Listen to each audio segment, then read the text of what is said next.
Bonjour l'élite, j'espère que vous allez bien. Bienvenue dans ce premier épisode de la série Ça reçoit pour vous, parce qu'aujourd'hui je vais recevoir pour vous deux personnes merveilleuses. Restez là, je vais mettre l'introduction, je reviens et on va parler très bien.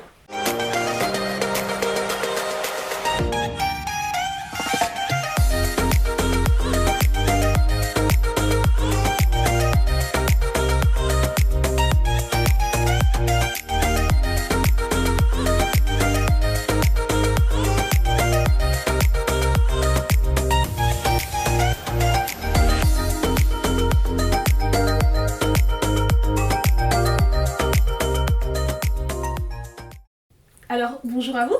Bonjour. Est-ce que vous pouvez vous présenter devant les personnes qui nous suivent? Moi je m'appelle Manu. Je suis juste diplômé là récemment en conflit et sécurité internationale. Donc en ce moment je suis à la recherche d'un emploi. Et je suis aussi impliqué à l'église, dans mon église. Je suis impliqué dans plusieurs projets aussi. Donc j'ai quand même du boulot. Ouais. Et à côté de toi, on a là. Alors moi c'est Floriane, donc j'ai 26 ans et je suis institutrice primaire. Je m'occupe d'enfants, donc principalement de 6 à 12 ans dans toutes les matières. Et je m'occupe d'enfants aussi en dehors de ma profession, dans d'autres projets. C'est vraiment là mon centre d'intérêt et de passion principale. Donc ça résume un petit peu mon quotidien. On vous a vu récemment dans la vidéo Slam parce que de Sarah avec H. Je parle de moi à la troisième personne, mais c'est moi, Sarah avec H. La vidéo, elle est sortie la semaine dernière. Cliquez sur le petit i qui s'affiche juste ici. Si vous ne l'avez pas encore vu, c'est pas grave, il est temps d'aller vous rattraper. Et donc dans cette vidéo, on vous a vu très amoureux, très dans votre monde, quoi. Et est-ce que c'était déjà pour vous votre première expérience de faire ça? Non, en fait. On a déjà tourné même ensemble en fait plusieurs autres vidéos, des projets que ce soit avec le groupe de jeunes, que ce soit aussi avec la convention de jeunesse. J'ai l'habitude de tourner.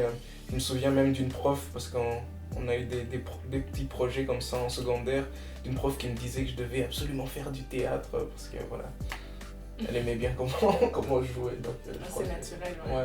Ouais, pareil. Que ce soit donc avec Manu, ça a déjà été le cas, mais en dehors aussi, des petits tournages comme ça, rien de très sérieux, de très développé, mais c'est quelque chose qui s'est déjà fait, et puis j'ai déjà fait du théâtre également, c'est quelque chose que j'aime bien aussi. Parce qu'on dirait vraiment deux professionnels là. On a regardé la vidéo et franchement, bravo, c'était très bien fait. Je vais juste faire un petit placement de produit au cas où vous avez besoin d'acteurs. Ils sont ici, je suis leur manager, donc tout ce qui est question argent, c'est avec moi qu'on va régler ça. Et comment vous avez trouvé la vidéo? Autant le clip en soi que le texte. Qu'est-ce que ça vous a évoqué? C'était quoi cette expérience pour vous? Déjà, on voit que il faisait froid. Il faisait froid en fait. Mais sinon, j'en parlais avec Floriane justement.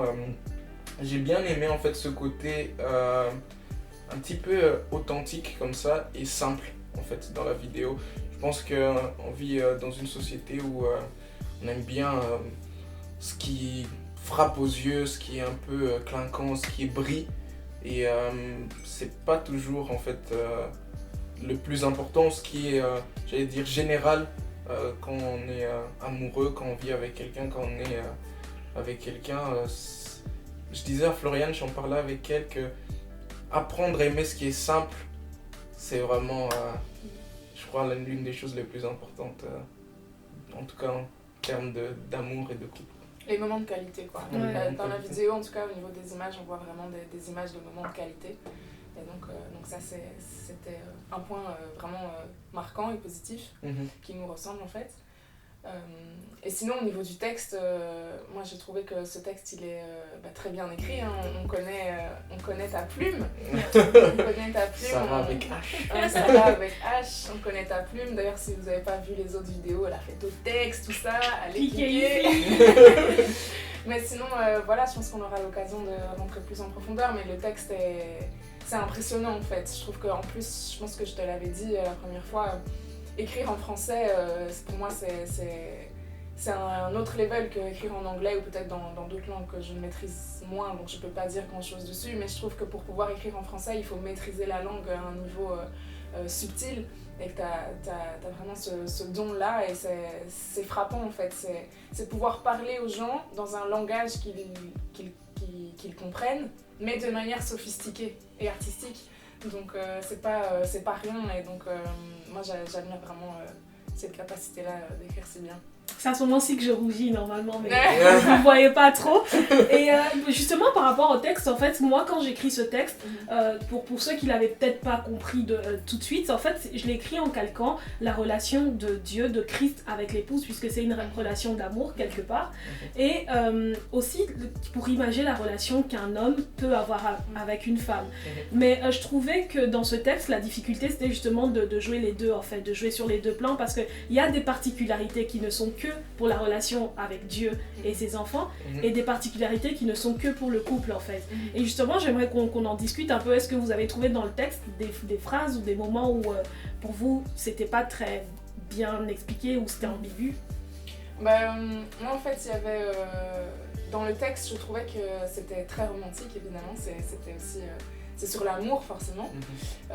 Après, comme disait Manu tout à l'heure aussi, l'amour, il y a tout ce côté romantique, il y a tout ce côté admiration aussi de l'un de l'autre, etc. Mais il y a aussi une réalité des choses simples. Et pour aller plus loin, moi j'avais quand même envie de souligner une réalité qui est celle que, par exemple, dans une ou deux phrases que tu as citées, je les ai sous les yeux là, parce qu'il est celui qu'il lui fallait pour guérir mes plaies, celui en qui je repose sans chercher à savoir ce qui se passe à côté. On voit vraiment ce côté reposer en l'autre, guérir les plaies. Il y a quand même une nuance là, je pense qu'on appuie plus sur le côté de la relation entre Dieu et son Église, plutôt qu'entre l'homme et une femme. Pourquoi ? Parce qu'en fait, on peut dépendre de Dieu émotionnellement, affectivement. C'est lui qui va avoir la capacité, qui va avoir la possibilité de penser nos plaies, de vraiment travailler notre caractère, de pouvoir vraiment faire ce travail en nous, alors que dans une relation, Dieu peut utiliser la relation, mais ce n'est pas l'homme en soi, l'humain, je veux dire, c'est pas l'humain en soi qui a cette capacité et de qui on peut dépendre pour cela en fait. Je pense que c'est ce qu'on appelle la dépendance affective. Tout à fait. On peut dépendre affectivement, émotionnellement, spirituellement de Dieu, mais pas des humains en fait, parce que ça peut devenir malsain, et c'est malheureusement ce qu'on peut entendre beaucoup dans notre génération en fait, dans les dysfonctionnements de couple. C'est parfois ce qui arrive en fait, c'est qu'on en attend tellement de l'autre émotionnellement qu'il nous comble, etc., que ça peut devenir nocif et que ça peut blesser l'autre aussi et abîmer le couple quoi. Donc il y avait ce côté-là, parfois dans certaines phrases on entend vraiment qu'on appuie plus sur la relation avec Dieu qu'avec l'homme, et donc c'était quand même important de le souligner, c'était important de le dire, parce que donc, comme l'a dit Manu, on est dans une génération où on démontre beaucoup sur les réseaux le côté lisse, le côté beau, et que parfois ça peut être exagéré aussi dans ce sens, et qu'on ne veut pas transmettre un message pas complet quoi, donc on voulait appuyer là-dessus. Même si d'une certaine manière dans ton texte je sens quand même quelque chose sur lequel je pense que tu as voulu appuyer, c'est ce côté aussi vulnérable de l'amour. Dans la relation amoureuse, il y a ce côté où tu es vulnérable devant l'autre personne, tu te présentes tel que tu es, et c'est très inconfortable en fait. C'est très inconfortable, c'est parfois un petit peu, je sais pas si c'est le bon mot, mais c'est parfois un peu brutal, un peu difficile, c'est des choses où t'es pas à l'aise en fait, t'es pas à l'aise parce que parfois peut-être personne ne t'a jamais vu dans ce genre de situation, dans cette... tu te présentes tel que tu es en fait. Surtout moi, les gars, même en général, on a tendance à être un petit peu reculé, à pas trop montrer qui on est. Mais en fait, avec ta bien-aimée, avec ton amoureuse, tu dois montrer en fait qui tu es. Tu dois montrer qui tu es, et c'est là que ça devient un peu difficile. Et ça, ce côté-là, j'ai bien aimé dans ton texte. Parce que peut-être qu'on n'en parle pas assez, pour moi, de cette vulnérabilité et de ce côté aussi inconfortable dans la relation, mais qui est nécessaire en fait. Ça permet de grandir. fait. Tu ouvres ta carapace et en fait, une fois que tu as ouvert ta carapace, c'est là qu'on peut nettoyer ce qui est pas censé être là, ce qui s'est mis là et qui ne doit pas être là et voilà quoi. Mais pour en revenir à ce que Floriane disait, je trouve que aussi les relations abusives ne sont pas que des relations où on va frapper l'autre, où on va utiliser de la violence physique, mais en fait un autre type de violence quand on est dans un rapport de couple, c'est tout simplement des violences où on emmène l'autre à dépendre de soi au point où sans la personne, sans le partenaire, on ne sait pas avancer, on ne sait rien faire, et je trouve que c'est de l'abus aussi quelque part. Et la nuance à apporter dans cette phrase, c'est que réellement l'homme peut dépendre de Dieu de manière totale, mais que cette dépendance ne sera jamais effective avec un homme, puisqu'il y a une limite en fait, il y a une limite d'intimité que l'homme humain, l'homme avec un H majuscule ne pourra jamais atteindre, et cette limite en fait, là où l'homme est limité, là où l'homme ne peut pas guérir, je pense que c'est là où le Saint-Esprit prend justement le relais, et c'est important que dans un couple on sache que les blessures ne peuvent pas totalement être guéries par l'autre, même si comme Floriane a dit, le Seigneur peut utiliser une personne pour guérir les plaies, mais cette personne ne reste qu'humaine et que le travail du Saint-Esprit est quand même le plus grand. Quoi. Ouais, c'est vraiment de se rappeler que l'homme est faillible. En fait. Oui, tout à fait. L'homme est faillible. Parce que je n'ai jamais rêvé de prince charmant, non.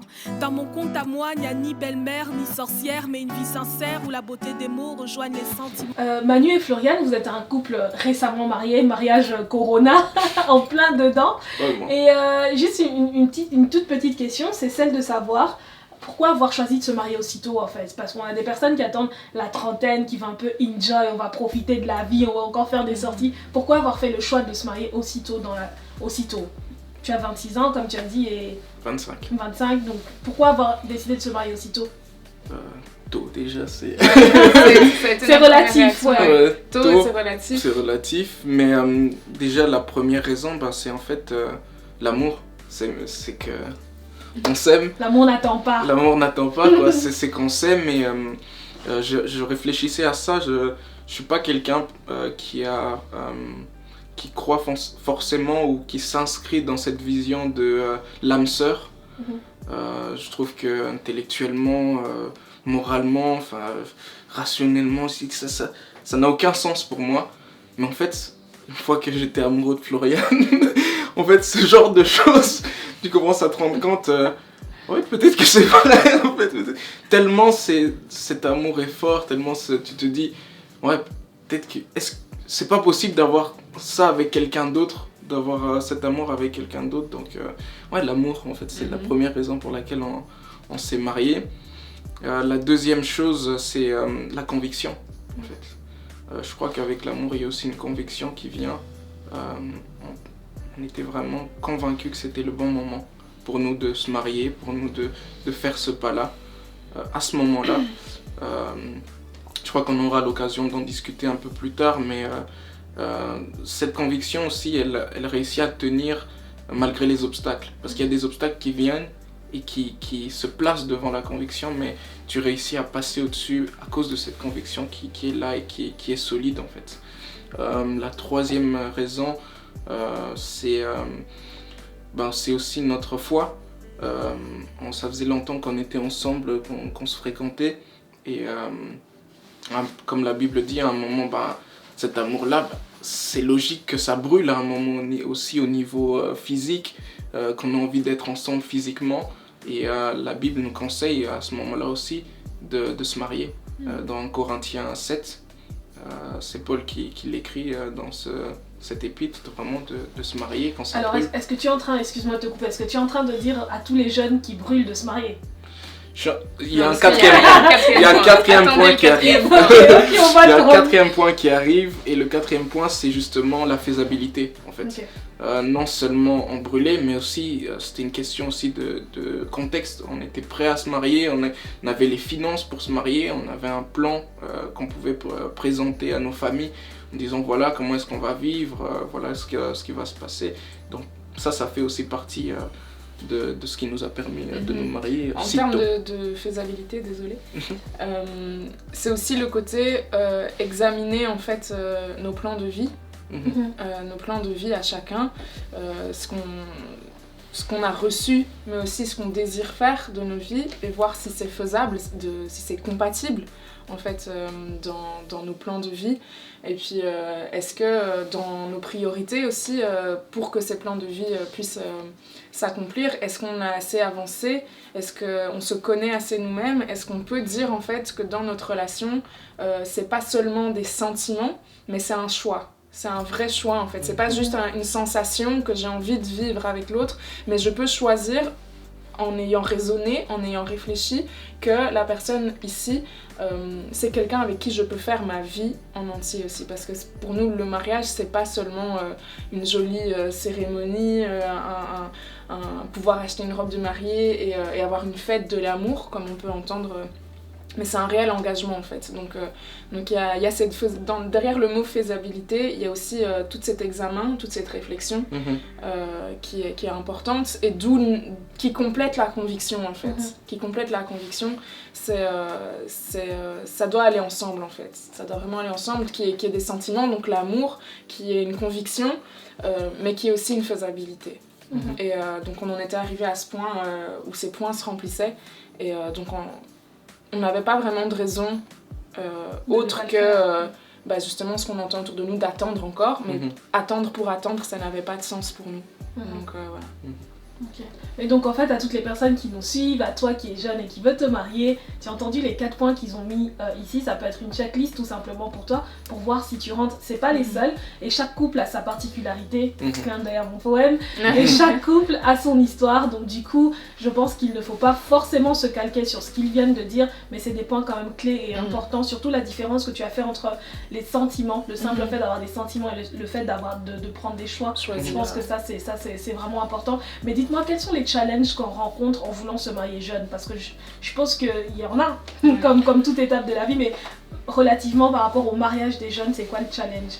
Justement, je parlais tout à l'heure juste avant des obstacles qui viennent en fait contre votre conviction et qui viennent tester en fait cette conviction, notamment en fait les parents, tout ce qui est l'organisation, l'entourage, l'organisation du mariage. Quel challenge! Aïe aïe aïe! En plus vous en plein corona, crise sanitaire, vous vous mariez. Quel challenge! Surtout que moi, déjà ça c'est déjà un gros challenge, mais j'ajoute en plus moi, parce que j'étais en train de faire mon mémoire, j'étais en train d'écrire mon mémoire cette année-là, donc c'était une année vraiment challengeante, mais voilà, c'est de pouvoir garder les yeux fixés en fait sur ta conviction et de passer au-dessus. J'en parlais avec Floriane aussi, de pouvoir être assez humble pour écouter les plus âgés aussi, les conseils des plus âgés qui sont aussi passés par là et qui savent guider plus ou moins où est-ce que vous devez faire, ce à quoi vous devez faire attention, etc. Mais de ne pas être dans un excès d'humilité au point de te compromettre, tes convictions en fait, par rapport à ce qu'ils disent. Donc il y a des moments où j'étais capable d'entendre et de mettre en pratique ce que les plus âgés qui, dans notre entourage nous disaient, mais il y a aussi des moments où je devais dire stop. Là vous allez trop loin, en fait vous sortez du cadre de la conviction que le Seigneur a mis dans nos cœurs en fait. Et ça c'est important de pouvoir le faire aussi quoi. Un autre point aussi qui est challengeant quand on se marie jeune, c'est l'autonomie en fait, la prise d'autonomie, c'est-à-dire que en tout cas dans notre cas, tous les deux c'était la première fois qu'on allait se rendre autonome. Donc Manu habitait encore chez ses parents, moi aussi, et du coup là c'est rentrer dans la vie autonome et en même temps rentrer dans une vie de couple. C'est un package, les deux en même temps.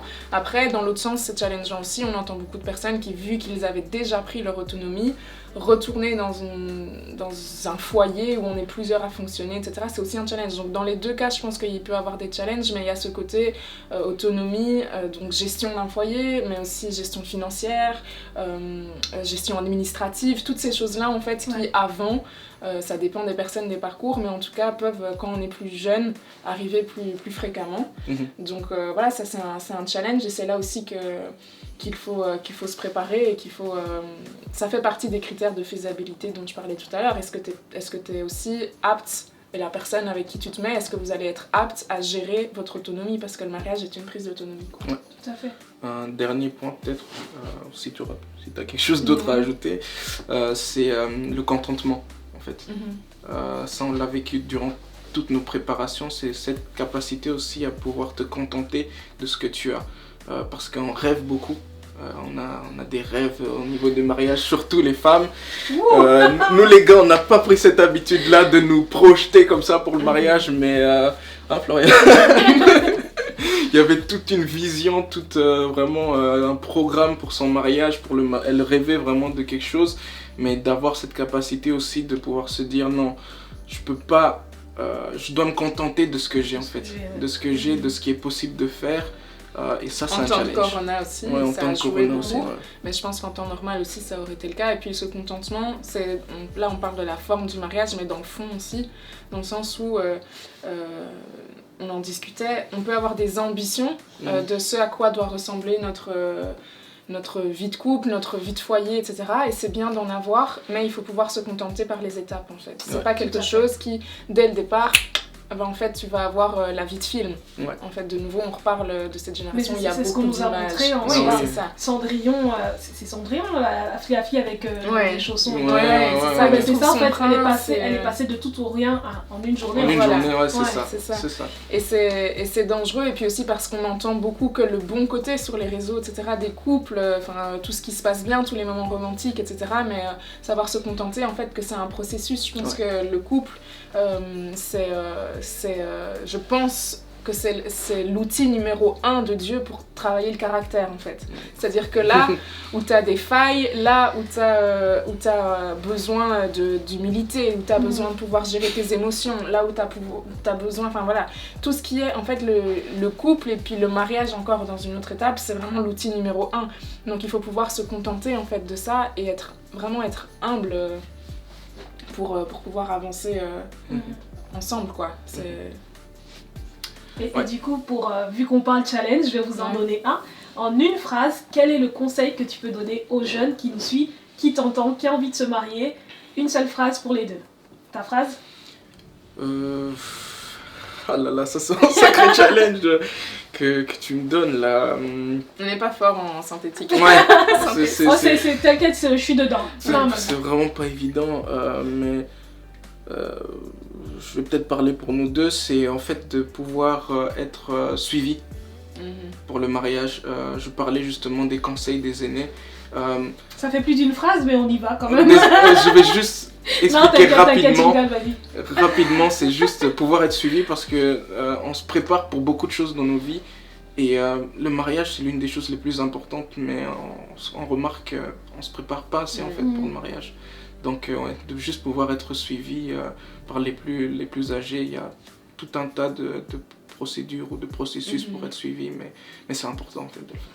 Floriane, ton conseil en une phrase? En une phrase, ce serait attention aux préjugés. Ce que j'appelle préjugés, c'est juste les préjugés qu'on peut avoir sur le couple, quoi. À quoi ça ressemble, comme je viens d'expliquer juste avant. En fait. Attention aux préjugés, ça peut impacter... voilà. Si vous voulez plus d'infos, vous pouvez m'écrire. C'est l'ère matrimoniale. On fait de l'autodidacte. Parce que...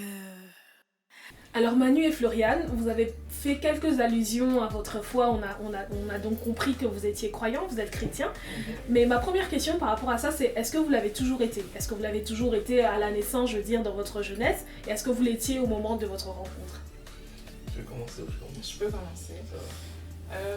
Donc moi en fait, je suis née dans une famille assez multiculturelle. J'ai un papa marocain, une maman belge, des sœurs du coup, qui sont comme moi belgo-marocaines, et il n'y avait pas vraiment de religion familiale, si je peux dire.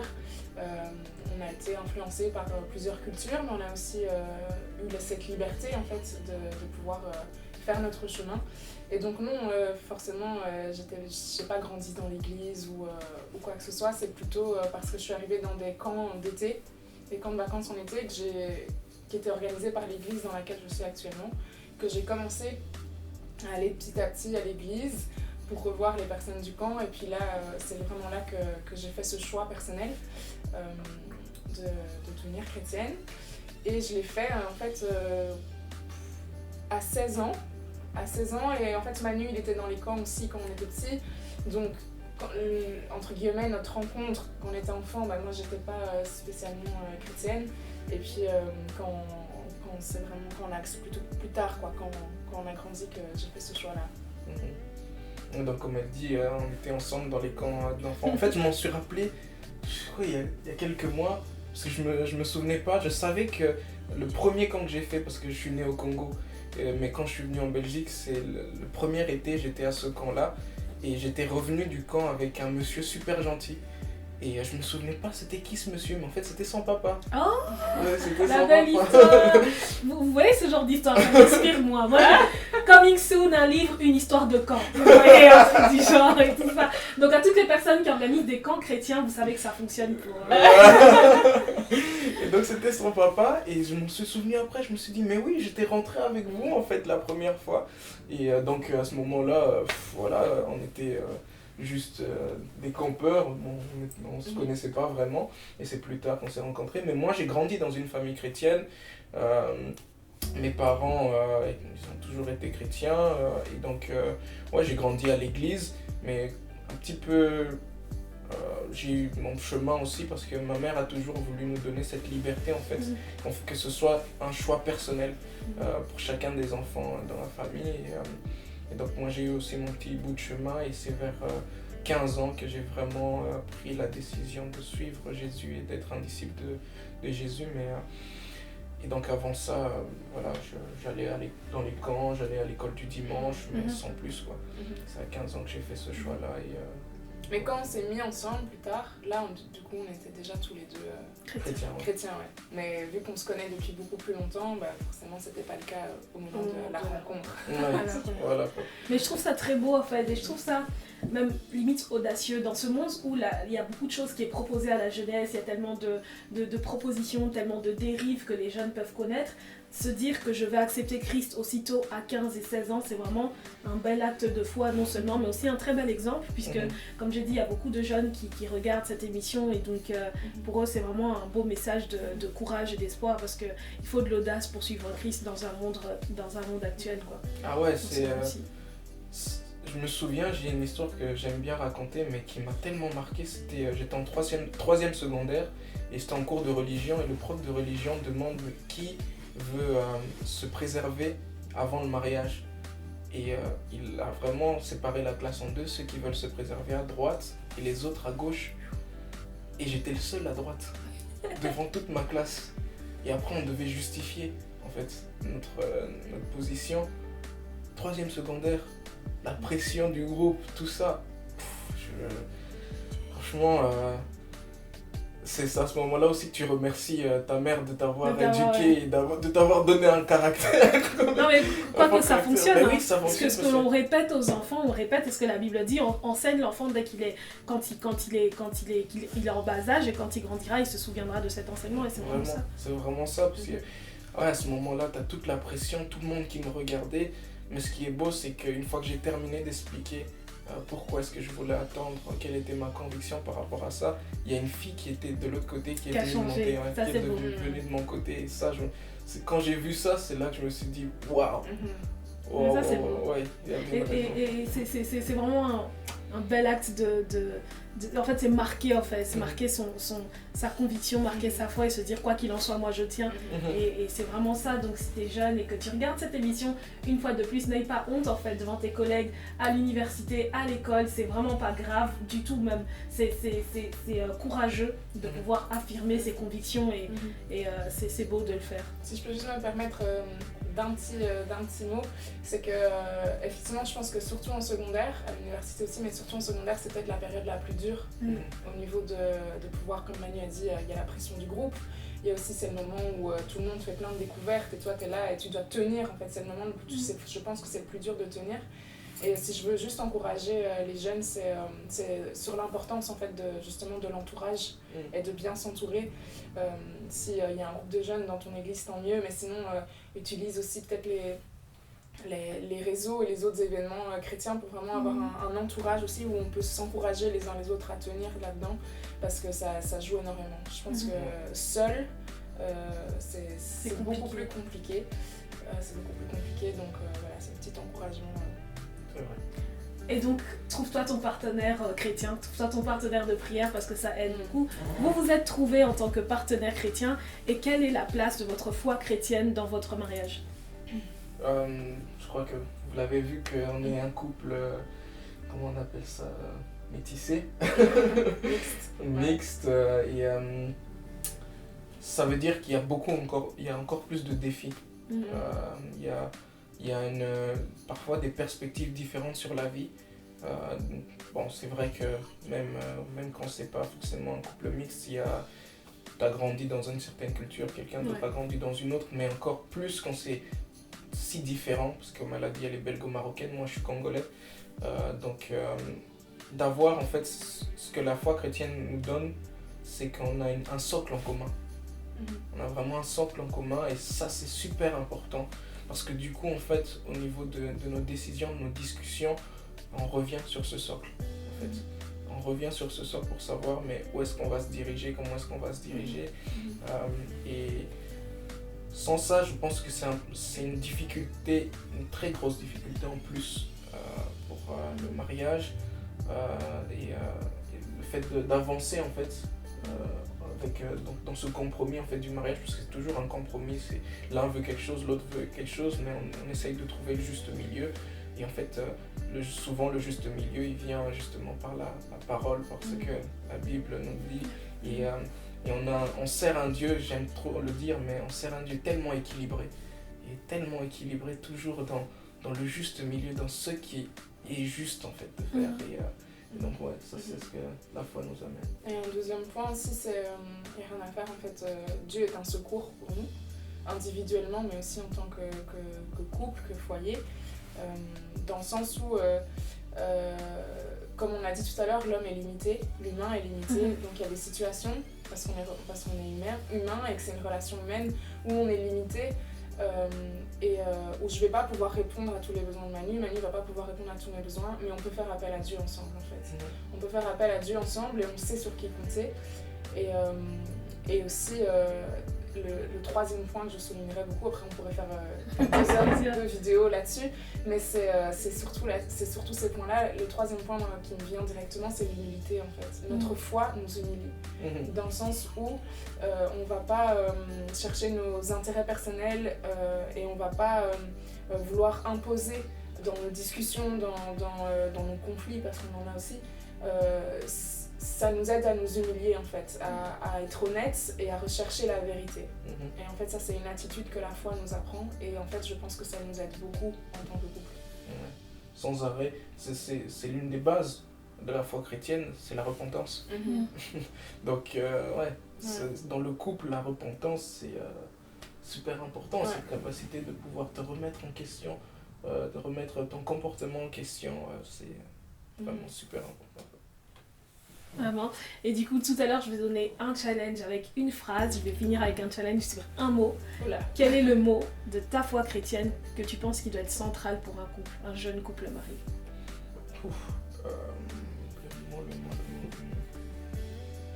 Le mot qui est central dans un couple? Oui, pour des jeunes mariés chrétiens. Je crois que tu l'as utilisé, humilité.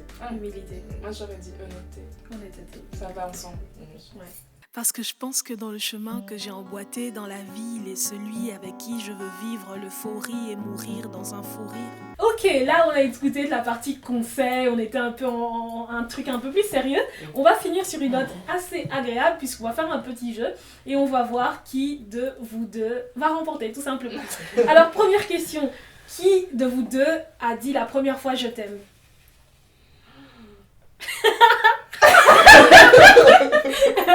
Ok, donc elle a dit en esprit, il a dit en vérité. Mais du coup, sur cette question, qui de vous deux dit le plus souvent je t'aime? Ouais, c'est bien, on aime ça. Qui de vous deux fait le plus de compliments à l'autre? Qui de vous deux fait le plus attention à son apparence? Manu, en fait, il va être celui qui va le faire le plus. Ok, on est honnête. Un truc assez. Qui de vous deux est le plus bordélique? En fait, ça va être toujours... Il m'a dit, qui de vous deux est le plus drôle? Il faut être honnête, Oui, c'est honnête. Qui de vous deux conduit le mieux? Déjà, il faut savoir si vous conduisez. Ah, moi, il n'y a que moi. Il n'y a que toi, donc question annulée. Qui de vous deux est le plus têtu? Qui de vous deux fait le plus de bruit quand il mange? Qui de vous deux mange le plus? Qui de vous deux est le plus susceptible de laisser son téléphone à la maison quand il sort? Quoi, c'est-tu déjà vu? Déjà connu tout le temps? Qui de vous deux passe le plus souvent l'aspirateur? Ouais, c'est partagé. Ouais. Ça, c'est ce qu'on aime. Vous voyez, la place de la femme, c'est pas la cuisine. Ok, qui de vous deux se regarde le plus dans le miroir? Zambena Bomboy. Ok, on a cramé. Devant le miroir. La joie du Seigneur est ma force. il va essayer de justifier ça en passant par un verset. Qui de vous deux a le plus le sens de l'orientation? Pourquoi tu réponds sans conviction comme ça? Mais parce que c'est d'expérience. En fait, elle peut lire une carte, il n'y a pas de souci et tout ça. Mais quand on est en voiture, ouais, non, c'est le GPS. Avec le GPS, ça c'est passe pas. Incroyable. Je crois qu'on a raté des fois 3 fois la sortie qu'on devait prendre et tout est là. Mais GPS, la distance sur le GPS, tu calcules pas, mais sur une carte, je m'en sors super bien. Je finis toujours par dire, mets ça au milieu, je vais seulement regarder moi-même. 3 dernières petites questions. On n'a même pas compté qui a le plus, mais bon, tant pis, c'est la moindre. À mon avis, c'est moi. Ouais, je pense. Qui de vous deux envoie le plus de SMS à l'autre?